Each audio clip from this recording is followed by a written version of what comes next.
लाख लाख सुबुंफोरनि थाखाय मोनसे गिदिर खौरां। 18था फालांगि खालामनो थाखाय नोंथाङा लाख लाख रां मोननो हागोन। नंगौ, पीएम विश्वकर्मा बिथांखिनि गेजेरजों नोंथाङा मोननो हागोन 3 लाख रां। नोंथाङा जुदि 18 बोसोर जाबाय अब्ला फालांगि खालामनो थाखाय बे 3 लाख रांखौ मोननो हागोन। बेंकनि जेबो गेरेन्टि गैयाजासे 3 लाख रां मोननो हागोन। मोदी सरकारा फालांगि खालामनो थाखाय मोनसे जर'खा बिथांखि जागायदों। सरकारा बे बिथांखिखौ होनो थाखाय जागायबाय। जेबो गेरेन्टि गैयाजासे नोंथाङा मोननो हागोन बे रांखौ। 18था फालांगि खालामनो थाखाय नोंथाङा लाख लाख रां मोननो हागोन। नोंथाङा गावनि जिउ राहानि थाखाय बे रांखौ मोननो हागोन। जेरै मिस्ट्रिफोर, नाव बानायग्राफोर, सनारि, मसियर, खानाय सिनग्रा, दर्जी, राजमिस्ट्रि, फुथुला बानायग्रा, धोबी आरो न' सिबग्रा बायदिफोरा बे रांखौ मोननो हागोन। नोंथाङा बे रांखौ पीएम विश्वकर्मा बिथांखिनि सिङाव मोननो हागोन। नोंथांमोननि रोंग'थिखौ मान होनो थाखाय साफ्रोमबो लाइमोनफोरनो 3 लाख रां होनाय जागोन।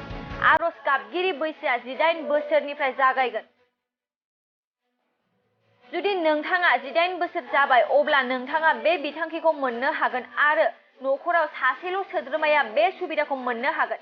बे बिथांखिखौ मोननो थाखाय नोंथाङा जायखिजाया मोनसे हाबाखौ मावनाय जानांगोन।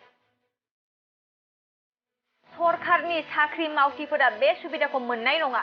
नोंथाङा बे रांखौ मोननो थाखाय आर'जलाइ होनायाव माखासे डकुमेन्ट्सफोरनि गोनांथि दङ।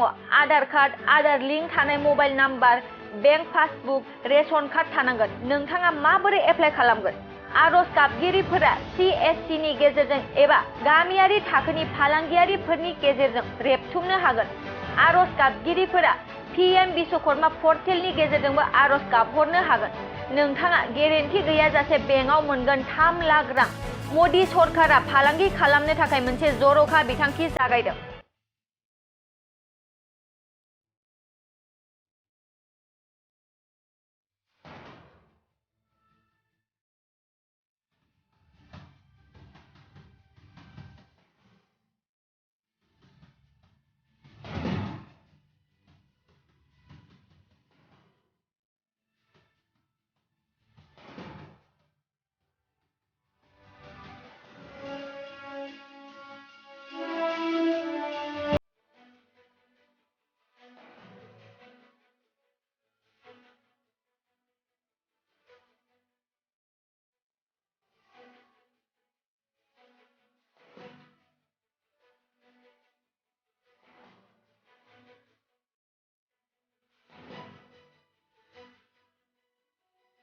बेराम आजार जानाय सुबुंफोरनि थाखाय ईश्वर पलिक्लिनिक एन्ड रिसार्च सेन्टारा गोबां खाबुफोर लाबोदों। बे ईश्वर पलिक्लिनिक एन्ड रिसार्च सेन्टाराव गोबां बेराम जानाय सोखानो हाग्रा मोजां रोंगौथि गोनां डक्टरफोर दं। क'क्राझार सहरनि खारगामि निउ फ्लाइअभारनि साखाथियाव थानाय ईश्वर पलिक्लिनिक एन्ड रिसार्च सेन्टारा गोबां फेसिलिटिज एबा खाबुफोर फोसावदों। ईश्वर पलिक्लिनिक एन्ड रिसार्च सेन्टारनि फेसिलिटिफोरानो जाबाय obstetrics and gynaecology, general surgery, orthopaedic surgery, laboratory, ultrasonography, casualty, paediatrics, pathology, pharmacy, laparoscopy surgery, NICU, X ray आरो ईश्वर पलिक्लिनिक एन्ड रिसार्च सेन्टारा 24 घन्टा जेब्लाबो खुलायै थागोन। लांलाय लाबोलायनि एम्बुलेन्सआबो मोजाङै सार्भिस थागोन। निखावरि सुबुंफोरनो ईश्वर पलिक्लिनिक एन्ड रिसार्च सेन्टारा रेहाय होनाय जागोन आरो बेराम आजारफोरखौ बे ईश्वर पलिक्लिनिक एन्ड रिसार्च सेन्टाराव मोजाङैनो देहाखौ फाहामथाय लाफैनो हागोन।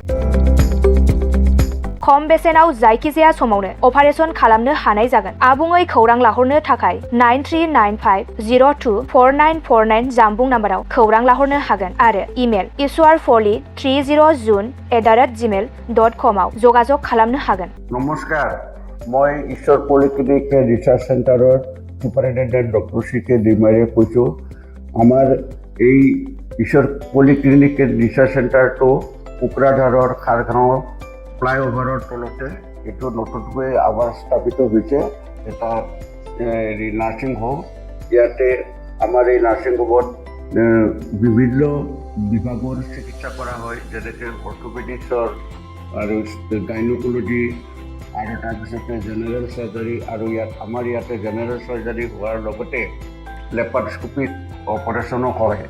আমাৰ ইয়াতে সুবিধা আছে, যেনেকৈ আমাৰ লেবৰেটৰী আছে, এক্সৰে, ছ'নোগ্ৰাফি, এইবিলাক সম্পূৰ্ণ আমি ৰাইজক ছাৰ্ভিচ দিবৰ কাৰণে যুগুতাইছোঁ।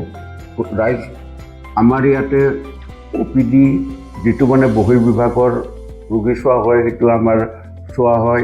তাৰোপৰি দিনে ৰাতিয়ে আমাৰ ইয়াতে অপাৰেশ্যন কৰা হয়। গোটেইখিনি সুবিধা আপোনালোকে পাব। ইয়াৰ উপৰিও যিসকল লোক আৰ্থিকভাৱে তেওঁলোকৰ দুৰ্বল, তেওঁলোকক আমি ৰেহাই ৰেটত আমি চিকিৎসা কৰিবৰ কাৰণে যত্ন কৰিম।